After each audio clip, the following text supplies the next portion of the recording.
Hey everyone, Buckshot here with Zerg Rush Guide with another replay. And this is a match between myself and a Protoss player on Steeps of War, or Steps of War. Still having discussions about the proper way to pronounce that.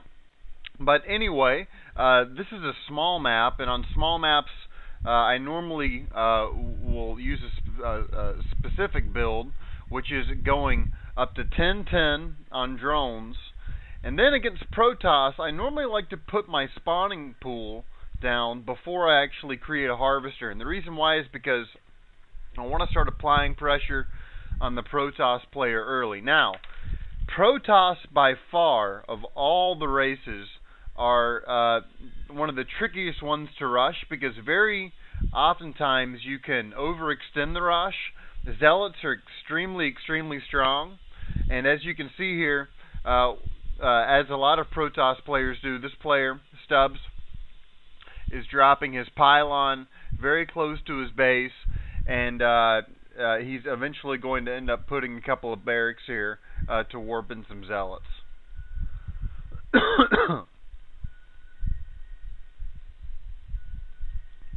Okay, so I'm dropping my extractor.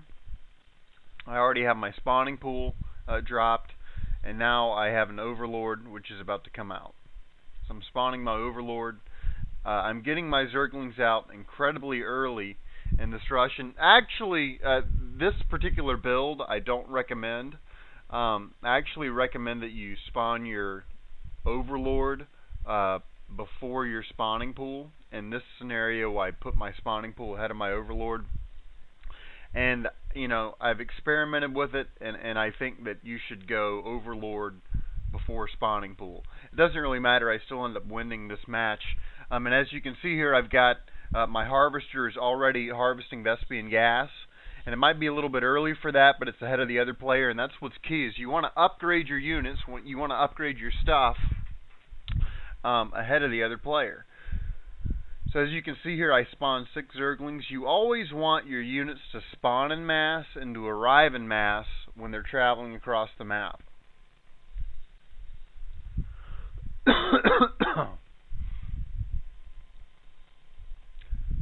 Okay, so the Zerglings are coming across the map. And I kind of mess up. Well, actually, not kind of. I do mess up there. I should have made a commitment on something to attack. But I'm going to go ahead and start pressing this barracks here and threaten that. And here's another overlord coming out. And now I have my queen. As a Zerg player, you need to learn how to use the spawn larva ability. I talk about that a lot in the videos. But it's essential if you really want to get good at the Zerg Rush or the Zergling Rush. And, you know, overall, when you have several bases across the map later on in the game, or in games that last a much longer time, you've got to understand how to use the Queen and the Spawn Larva ability to control the macroeconomics of the game. As a Zerg player, you control how many units are built and when they're built, and when you learn how to throttle it properly, you can build a lot of units in a very short period of time.